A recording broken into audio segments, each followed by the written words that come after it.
Glória a Deus. Está cansado é uma dádiva, né? Romanos 8, versículo 1, diz assim: portanto, agora já não há condenação para os que estão em Cristo Jesus. Versículo 37. Mas em todas essas coisas somos mais que vencedores por meio daquele que nos amou. Pois estou convencido de que nem a morte, nem a vida, nem anjos, nem o presente, nem anjos, nem demônios, nem o presente, nem o futuro, nem quaisquer poderes, nem altura, nem profundidade, nem qualquer outra coisa na criação será capaz de nos separar do amor de Deus que está em Cristo Jesus, nosso Senhor. Aleluia. Nenhuma condenação. Por quê? Porque nada pode nos separar do amor de Deus. Glória a Deus. Obrigado, Jesus. Esse texto é muito lindo e nos faz lembrar da grandeza do poder de Deus sobre as nossas vidas. E Paulo vem falando no capítulo 7, vem nos alertando, vem falando sobre um processo de santificação, vem falando da frustração de muitas vezes não conseguir vencer o pecado. E no capítulo 8, no versículo 1, ele vem com uma palavra de encorajamento. Aleluia. É interessante que quando Paulo escreveu, irmãos, ele não dividiu em capítulos. Ele escreveu uma carta, um texto todo. Às vezes a divisão em capítulo faz com que a gente meio que separe as coisas. Até aqui uma coisa, até aqui outra. Claro que dentro de uma carta vai ter vários assuntos, mas tudo dentro de um mesmo propósito, de uma mesma linha de pensamento. É interessante a gente estudar um livro todo, justamente por causa disso, porque você vai ligando pontos. E mais interessante ainda é que no meio, num momento da leitura ou do estudo, você chega assim, mas peraí, aquilo que eu estava pensando lá naquele capítulo anterior, parece que não era bem isso que eu queria dizer aqui. Alguém aqui já lembra, estudando a palavra de Deus, fez isso? Eu várias vezes eu falo, não, peraí, eu acho que eu estava equivocado. Eu acho que quando eu olhei para aquela palavra, Paulo estava falando assim, mas agora parece que fecha a ideia. Jesus falou sobre isso, mas parece que agora é que o contexto todo fecha. E a importância da escritura, do texto todo, para completar o evangelho em nós, ele tem que ser todo. E quando eu estava lendo, e a gente às vezes lê a palavra de Deus, pensando em pregar muitas das vezes, mas quando eu estou preparando o estudo, essa palavra fala muito comigo, porque a gente começa a refletir e olhar para esse espelho que é a palavra de Deus e começa a ver como a gente é falho, né? Carol falou, a gente lembra muito de Romanos nesses dias. Irmãos, tem dia que de segunda a sexta, né? Domingo é mais fácil ser crente, irmãos, mas de segunda a sexta a gente lembra muito desse livro de Romanos. E lidar com gente é complicado. E a gente tem que trabalhar, e a gente tem que trabalhar com gente. E quando a gente trabalha, que já não é algo muito prazeroso, né? É algo que a gente faz por necessidade, né? Jesus falou, eu trabalho até hoje, meu pai trabalha também. É algo que vem da parte de Deus. Mas por causa do pecado se tornou algo penoso. Trabalhar é algo penoso. Aí, assim, muita gente se entrega à preguiça e não quer mais trabalhar, né? Mas a Bíblia também vai dizer que quem não trabalha é melhor que não coma. Mas nós, como trabalhadores, que nós somos filhos de Deus, e se Deus trabalha até hoje, e o filho precisa imitar o pai, então nós precisamos trabalhar. E nesse trabalhar a gente lida com pessoas, e nesse lidar com pessoas também a gente precisa aprender que a gente precisa imitar o pai. E quando a gente estuda e lê a palavra de Deus fala conosco, porque Paulo vai falar no versículo 25 do capítulo 7, que diz: graças a Deus por Jesus Cristo, nosso Senhor, de modo que com a mente eu próprio sou escravo da lei de Deus, mas com a carne da lei do pecado. Mas ele vem com a palavra de esperança, ele desabafa a sua situação, ele desabafa a sua dificuldade, ele desabafa a sua pequenez diante do pecado, diante da fraqueza humana, e do nada ele fala assim: mas portanto, agora já não há condenação para os que estão em Cristo Jesus. Por quê? Versículo 2: porque por meio de Cristo Jesus, a lei do Espírito de vida me libertou da lei do pecado e da morte. Porque aquilo que a lei fora incapaz de fazer por estar enfraquecida pela carne, Deus o fez, enviando o seu Filho à semelhança do homem, pecador, como oferta pelo pecado, e assim condenou o pecado na carne. Irmãos, Paulo fala: não há condenação para aqueles que estão em Cristo Jesus. Por quê? Porque por meio de Cristo Jesus, a lei do Espírito de vida me libertou da lei do pecado e da morte. A lei do Espírito. Olha como é profundo isso, que a ação de Deus é trina na justificação. É Deus nos amando tanto que envia o seu Filho para morrer na cruz, que sobe ao céu e envia o seu Espírito Santo para gerar santificação em nós. Então Deus Pai nos justifica através de Cristo e nos santifica através do Espírito Santo. O Espírito Santo vai aparecer muitas vezes aqui nesse texto. Por quê? Porque Jesus morreu, Jesus pagou o preço, e o Espírito Santo é quem vem morar em nós e nos santificar. Porque a lei que nós vivemos hoje é a lei do Espírito e de vida. Porque essa lei de Espírito e de vida me libertou da lei do pecado e da morte. Porque a lei foi incapaz de fazer algo por nós. A lei foi incapaz. Porque a lei, irmãos, não foi enviada para nos salvar. A lei foi enviada para nos mostrar a necessidade de um Salvador. A lei foi incapaz por quê? Porque ela estava enfraquecida pela carne. Mas não é a lei que estava fraca, é a carne que é fraca por causa da influência pecaminosa em nosso ser. Então, um ser humano nasce em pecado, cresce em pecado, vive em pecado, e precisa reconhecer esse pecado e buscar Jesus, porque Jesus já justificou o nosso pecado.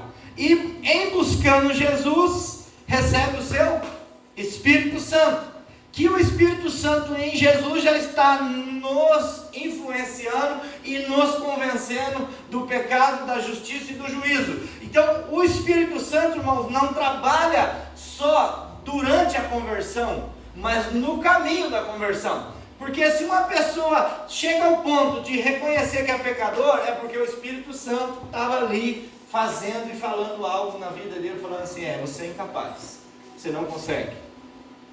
Mas por mais que nós tenhamos um espírito religioso na humanidade, esse espírito religioso não faz com que a gente entenda o nosso pecado. Até porque quanto mais religioso uma pessoa é, mais incapaz de enxergar a necessidade de perdão, de misericórdia, de cura e de libertação. E isso nós precisamos entender e precisamos buscar esse entendimento de Deus, porque muitas das vezes nós nos tornamos religiosos. E por nos tornar religiosos, nós vamos crescendo como pessoas e vamos pensando como o moralista do capítulo 2 e começamos a acusar os outros e olhar para os outros e esquecemos de olhar para nós. Então, servir a Cristo é ter o Espírito Santo, e o Paulo vai falar muito sobre isso. No capítulo 7 vai falar muito do eu, mas agora no capítulo 8 vai falar muito do Espírito. Por quê? Porque a lei, irmãos, é santa, a lei é perfeita, mas a lei estava enfraquecida pela carne. A lei não era capaz de nos trazer salvação, porque ela não veio para isso, ela veio para demonstrar a necessidade de um Salvador. A palavra de Deus, no seu contexto geral, em todo momento ela aponta para Cristo e para a necessidade que nós temos de Cristo. Desde o Gênesis nós precisamos enxergar que precisamos da misericórdia de Jesus. Se a lei é incapaz de nos salvar, porque ela está enfraquecida pela carne, não é a lei que não tem poder, é nós que somos fracos. Deus o fez enviando o seu próprio Filho à semelhança do homem pecador, como oferta pelo pecado, e assim condenou o pecado na carne, a fim de que as justas exigências da lei fossem plenamente satisfeitas em nós, que não vivemos segundo a carne, mas segundo o Espírito. Irmãos, esse versículo pode mudar tudo. Se você ler com atenção, tudo que nós vimos até aqui, quando a gente lê esse versículo 4, no finalzinho do 3, e assim condenou o pecado na carne. Então o pecado está condenado aonde? Na carne. A fim de quê? Por que foi condenado? A fim de que as justas, as exigências da lei são justas, fossem plenamente satisfeitas em nós. Como assim se nós somos incapazes de cumprir a lei? Não é verdade? Você vê que no contexto carnal há uma incapacidade, mas num contexto de que o Espírito vem habitar em nós, existe uma força influenciadora que precisa agir em nós de uma maneira que a gente consiga, ou pelo menos busque, cumprir as justas exigências da lei. Por isso que a gente como cristão, quando a gente peca, a gente erra, há uma frustração em nós. Porque assim, a liberdade que Cristo nos libertou e trouxe sobre nós, não é uma liberdade daquele pessoa que lê a palavra de Deus e enxerga a graça como algo que é uma carta de alforria que eu posso fazer o que eu quiser a partir de então. Não. Eu recebi do Espírito Santo uma liberdade e uma força. Para quê? Para buscar, para que a lei fosse plenamente satisfeita em nós. E a lei foi plenamente satisfeita em nós? Foi? Será que foi? Não foi? Deveria ser? Isso aqui que é um versículo, né? O que é um versículo? Que lendo me deu um nó na minha cabeça. A fim de que as justas exigências da lei fossem plenamente satisfeitas em nós. Que não vivemos segundo a carne, mas segundo o Espírito. Olha que o Espírito aparece lá no versículo 2. Porque por meio de Cristo, a lei do Espírito. Então aqui existem duas leis.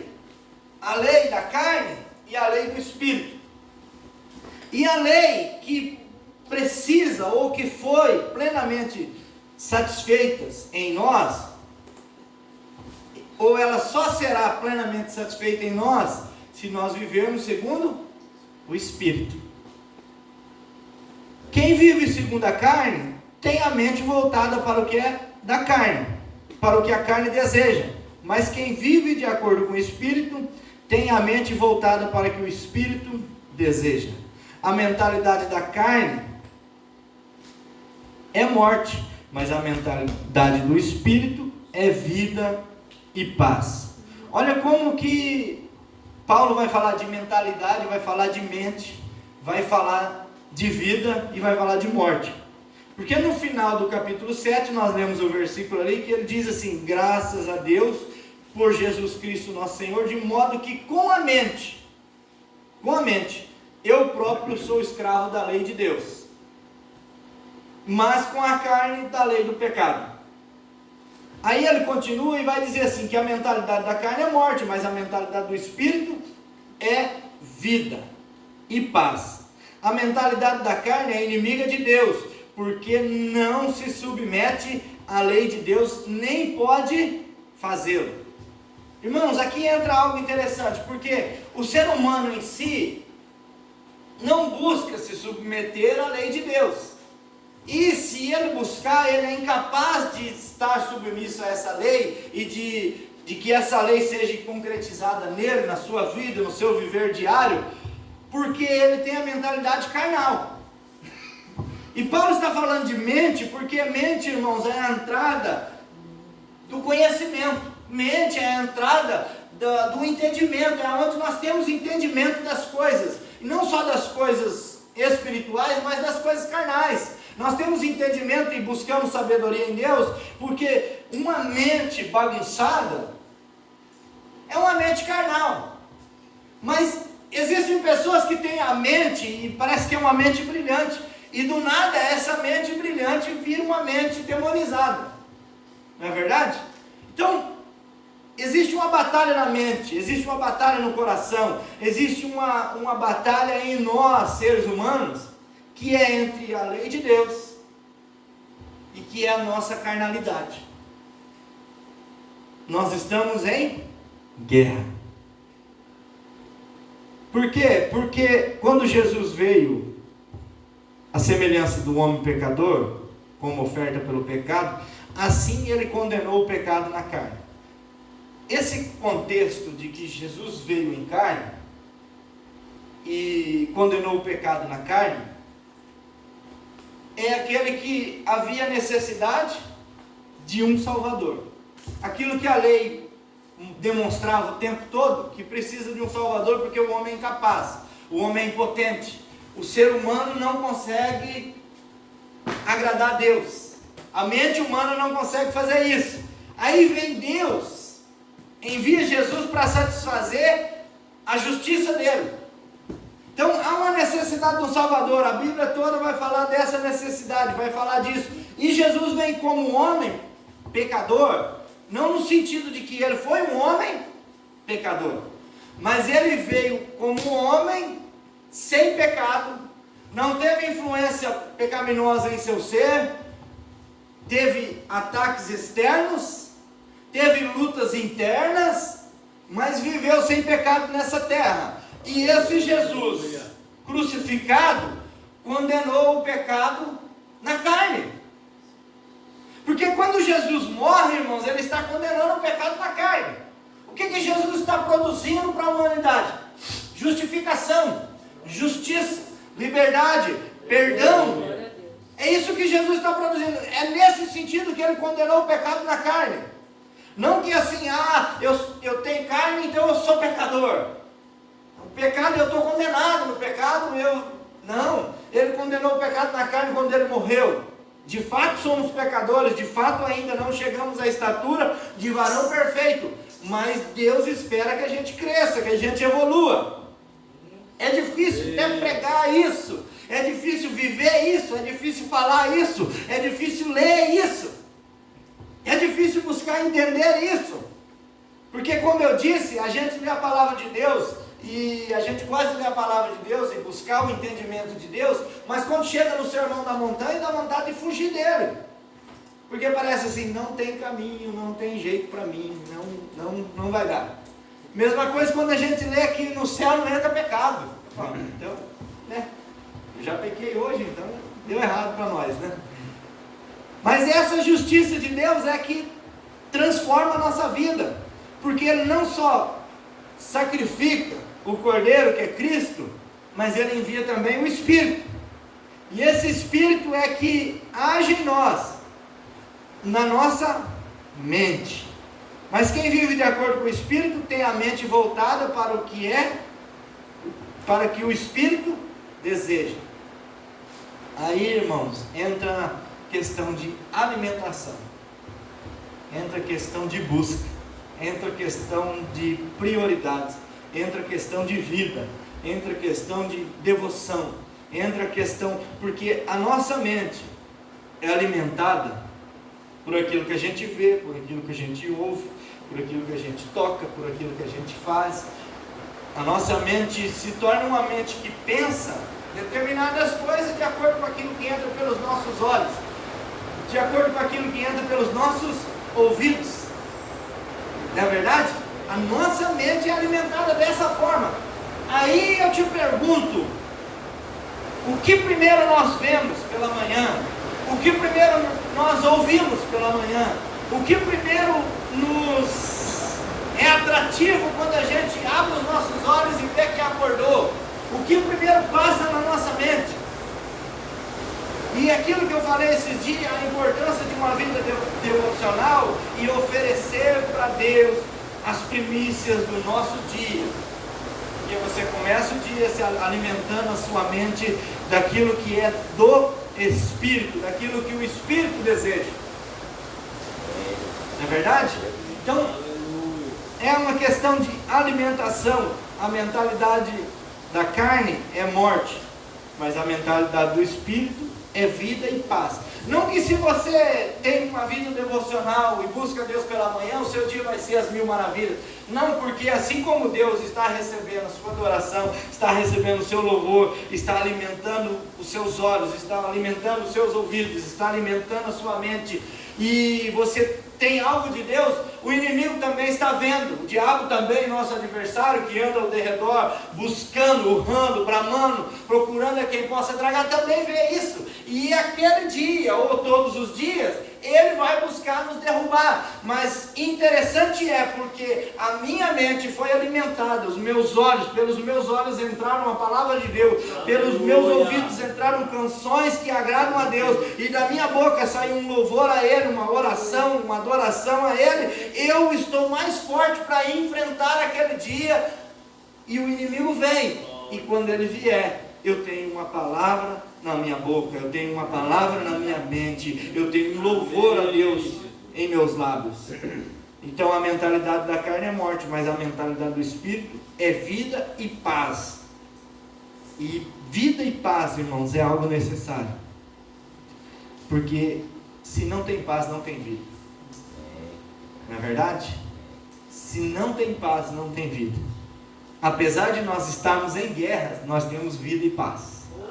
Porque a nossa guerra não é um contra os outros, mas contra as potestades. E essa batalha é vencida na mente, essa batalha é vencida nos lugares celestiais. Essa batalha é vencida de joelho, essa batalha é vencida na palavra, essa batalha é vencida na alimentação espiritual. Glória. Mas se Cristo está em você, o corpo está morto por causa do pecado, mas o Espírito está vivo por causa da justiça. E se o Espírito daquele que ressuscitou Jesus dentre os mortos habita em vocês, aquele que ressuscitou a Cristo dentre os mortos também dará vida a seus corpos mortais por meio do seu Espírito que habita em vocês. Essa necessidade do Salvador, essa necessidade do Espírito em nós, essa necessidade de vivermos com a mente voltada para Cristo, e com nossos corpos, se Cristo está em vocês, o corpo está morto por causa do pecado. Então Jesus mortificou o pecado, condenou o pecado na carne. Aí entra o dualismo aqui, irmãos. Mas se Cristo está em você, o corpo está morto por causa do pecado, mas o Espírito está vivo por causa da justiça. E se o Espírito daquele que ressuscitou Jesus dentre os mortos habita em vocês, aquele que ressuscitou a Cristo dentre os mortos também dará vida a seus corpos mortais. Cristo dará vida a vossos corpos mortais. É interessante isso, que como que o corpo está morto, né? Como é que o corpo está morto? Como é que o Espírito está vivo? E como é que o Espírito que ressuscitou a Jesus vai ressuscitar, vai nos dar vida aos nossos corpos mortais? É profundo, difícil, interessante e muito complicado ao mesmo tempo. Não é verdade? Quando me deparo com certos textos da Bíblia, eu falo que nem Lutero falava. Não precisava ter escrito isso aqui. Não é verdade, irmãos? Mas as coisas reveladas que são reveladas são para nós, e as que não são reveladas são para Deus. Mas é interessante nós pensarmos nisso, nesse texto aqui, porque Paulo está dizendo ao povo romano. Esse povo romano e o mundo antigo daquela época vieram de uma influência grega, porque a Grécia tinha sido um império até pouco tempo atrás, na época do Alexandre o Grande. Então, tudo que se fala está carregado também daquilo que essas pessoas, essa cultura, essa filosofia influenciou o mundo antigo. Então, quando Paulo está falando de morte, de corpo, de espírito, ele está falando de uma forma didática para que os seus leitores entendam o que ele está falando. E quando ele está falando de corpo morto, ele está falando de fato de um corpo morto. De um corpo morto. Mas no sentido de que esse povo dualista, que é o povo grego, tinha o entendimento de que o corpo era totalmente mau. E que a alma é boa em si mesma. Mas o que Paulo está trazendo aqui é uma complexidade e ao mesmo tempo um entendimento de que o corpo mal pode ser vivificado e transformado pelo espírito. E o espírito primeiro que aparece é o espírito minúsculo. O espírito está vivo. E o que seria esse espírito vivo? Você está vivo, mas o corpo está condenado à morte por causa da carnalidade, por causa do pecado. Mas o grego entende assim: não tem nada no corpo que presta. Não tem nada no corpo que presta. O que é bom é a alma. Mas quando a gente vai ler na palavra, vai dizer que nós inteiro não presta, não tem uma parte que presta. E o que nos torna vivo é o que? É o espírito. Nós estamos respirando, mas nós somos pessoas mortas. Paulo está dizendo, o espírito está vivo.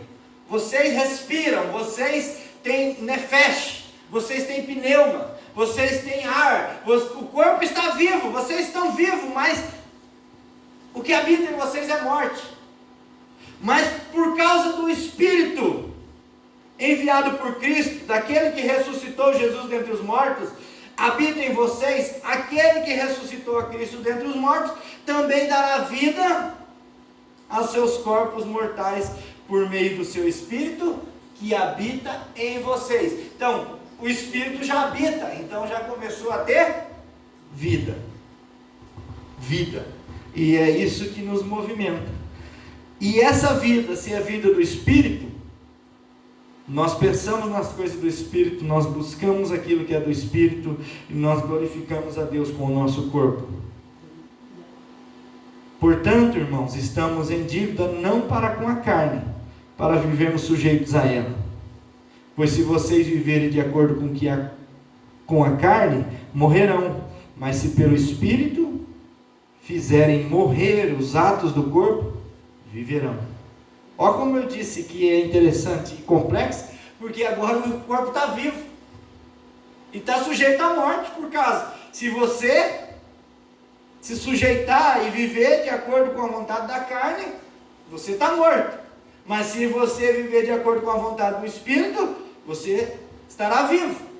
Agora não fala de espírito, de sopro, não fala de alma, fala de viver. Então, como é interessante quando a gente lê o texto todo, para a gente entender o texto e não distorcer ele. Porque existe algo na Bíblia e na humanidade que é o espírito do engano. E o espírito do engano, irmãos, é aquele que a serpente fez com Eva. Ah, Deus falou que vocês não podem comer? De nada? Aí a Eva falou, não falou que não pode comer nada, não pode comer daquela árvore ali. Não foi bem isso que Deus falou. Como quem diz, eu estava lá. Não foi bem isso que Deus falou. Deus falou que o dia que vocês comerem, vocês vão ser como Ele, por isso que Ele não quer que vocês comam. A serpente não criou uma narrativa nova totalmente. Pegou o que Deus falou, distorceu e jogou no ouvido da Eva. Quando a gente ouve certas pessoas falando, uma vez eu escutava mais, que eu tinha mais tempo, mas eu gostava de ouvir pregações, de tudo quanto é tipo, e certos assuntos me despertavam interesse. Eu falava, olha que legal, profundo isso aí, interessante. Mas se você começava a pensar e analisar no contexto geral das Escrituras, você fala, não, mas isso não faz sentido. Eu sentei esses dias para ouvir uma mensagem de quase 2 horas, e a pessoa falou, que nem diz o Cláudio Duarte, e não agregou nada naquilo que eu não sabia, e até aquilo que eu sabia ele colocou em dúvida. Daí eu fiquei pensando, mas não adiantou nada, né? Porque você pode levantar algo assim, irmãos, e falar assim, nossa, essa palavra aqui é assim, e assim, e assim, e não concluir ela. Aí a pessoa fala, você sabe que é mesmo? Tá certo? Eu nunca tinha pensado por esse lado. Mas daí não te dá um respaldo e não te dá uma resposta. Aí você fica com a alma suspensa, que nem diz os fariseus. Até quando você vai deixar nossa alma suspensa? Você é o Cristo ou não é? E a gente fica com esse entendimento suspenso. Por isso que o espírito do engano age, e age muito nos dias de hoje.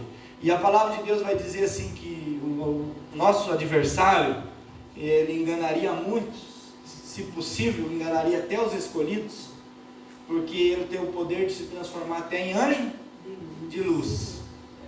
E para nós não sermos enganados, nós precisamos ter a mente cheia do Espírito Santo. A mentalidade da carne é morte, mas a mentalidade do Espírito é vida. E a mentalidade, uma mente alimentada pelo Espírito, irmãos, é uma mente que não vai sujeitar o seu corpo à carne. Uma mente carregada do Espírito Santo e da Palavra de Deus vai viver de acordo com a vontade do Espírito Santo de Deus. E vai fazer morrer os atos do corpo. E nós estamos vivendo em um tempo em que, de onde não se espera, as pessoas estão deixando o Espírito de lado e deixando a carne agir. E esse agir da carne tem escandalizado muitas pessoas. Esse agir da carne na vida de crentes, de pastores, de homens de Deus, de cantores, de pregadores, coisas absurdas, e que vem à tona porque nós estamos vivendo a era da informação.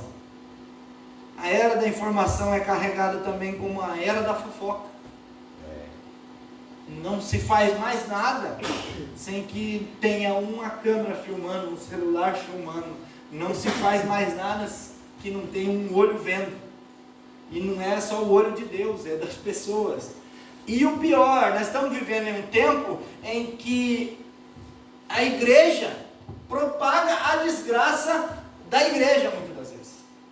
Passa adiante a informação do pecador. E o que Jesus ensinou é, venha 2 ou 3 ali como testemunha e repreendam. Não, hoje a pessoa joga na mídia. Pastor fulano de tal. Aconteceu isso. E daí vem alguém ainda discurso em cima, com um ódio daquilo, sendo que fazendo isso está se tornando moralista. E Paulo está dizendo assim, não só acusa, mas faz coisas piores. Muitas das vezes, irmãos, nós somos de um tempo em que a pessoa pecou, era trazida na frente, e era apresentado ali e falava, fulano e fulana caiu no pecado, vai ficar 3 meses de banco. Pessoas aqui passaram por isso, vai ficar 2 meses de banco, vai voltar a tomar ceia quando o pastor falar. E as pessoas se sujeitavam a isso. Hoje é o pastorado, é o pastor que está praticando aquilo. E é interessante que esse fato de não só, não é o pastor que é o culpado que está fazendo isso, foi a pessoa que pecou. Pecou, amém. Só que a igreja às vezes estava cheia de pessoas com o mesmo pecado, daquelas 2 pessoas que estavam ali na frente, ou de 3, ou de 4 pessoas. A igreja estava lá, uma igreja cheia de 20, 30, 50, que estava praticando o mesmo pecado daqueles. A diferença é que eles não foram pegos. Entende a que ponto que nós chegamos? E nós precisamos olhar para a palavra de Deus e voltar para a essência e buscar esse Espírito de Deus que habita em nós e que nos transforma e que nos santifica, porque todos os que são guiados pelo Espírito de Deus são filhos de Deus. Se nós perdermos o guia, nós perdemos a paternidade. Se nós não temos o guia, nós não temos um pai. Se nós não estamos debaixo da promessa e da palavra do guia, nós estamos órfãos nesse mundo. E órfãos e mortos, porque estamos praticando a vontade da nossa carne. Coloque-se de pé.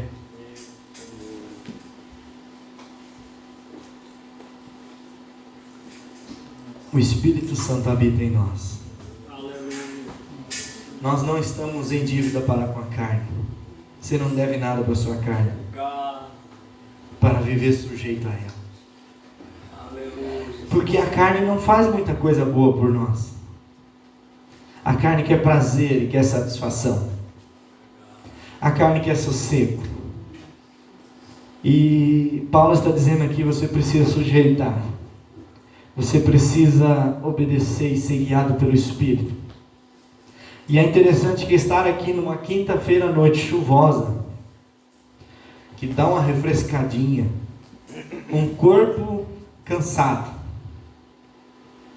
que tinha muita vontade de ficar deitado no sofá, mas você deu a hora, você se levantou desse sofá e você falou: eu vou fazer a vontade do Espírito. E como é interessante, porque muitos pensam assim, é um sacrifício, outros falam, não é um sacrifício, mas teve que passar por uma guerra, existiu uma luta, desde de manhã quando você acordou existiu uma luta, e para vencer essa luta, é necessário às vezes estar aqui, é necessário olhar para uma palavra dura dessa, e começar a olhar para a nossa vida, e falar: misericórdia, Senhor, tem misericórdia de mim. Ah, Senhor, e começar a olhar para a situação do mundo, daqueles que dizem ser guiados pelo Espírito, mas que já deixaram o Espírito e estão sendo guiados e são escravos da carne, e olhar para eles e falar assim: tem misericórdia deles, Senhor, e tem misericórdia de mim, para que eu não chegue a esse ponto, que eu não largue o guia, porque se eu largar o guia, eu perco o pai, eu me torno órfão. Se eu largar o guia, eu não sou mais filho de Deus. Se eu largar o guia, eu vou ter que começar de novo.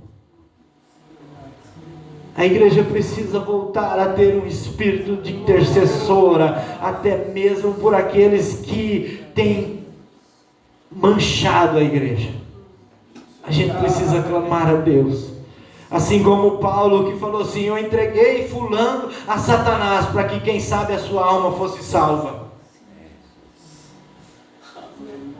Que nós possamos, irmãos, amar, que nós possamos adorar, que nós possamos exaltar a Deus, que nós possamos querer a Deus, que nós possamos ser feridos com uma fome por Deus, uma fome por sua palavra, não um sentimento e um espírito religioso, porque de religião o mundo está cheio. Nós precisamos da presença do Espírito de Deus, nós precisamos de uma vida devotada ao Deus que nos salvou, que nos ama tanto e que perdoa e afasta de nós todos os nossos pecados. Ele jogou no mar do esquecimento, e porque Ele jogou no mar do esquecimento, eu sou grato a Ele, eu adoro a Ele e não quero voltar mais a pecar. Glória a Deus. Pai, nós te louvamos, nós te exaltamos, Senhor, porque Tu és um Deus fiel, um Deus grande, um Deus perfeito, um Deus lindo. Tu és tudo para nós.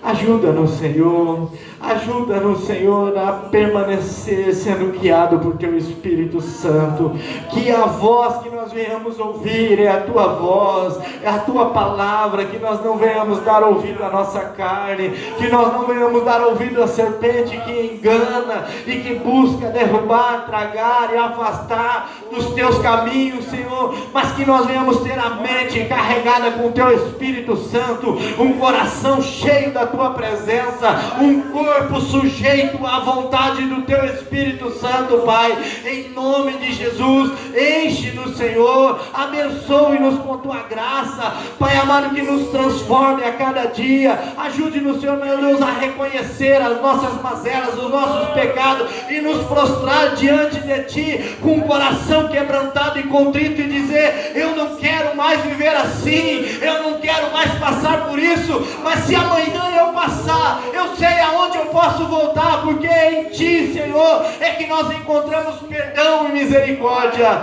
Ajuda-nos, Senhor, a viver isso, viver santificação, guiados pelo Teu Espírito Santo, Pai. Em nome de Jesus eu oro, Senhor, e te agradeço. Amém. Amém. E amém.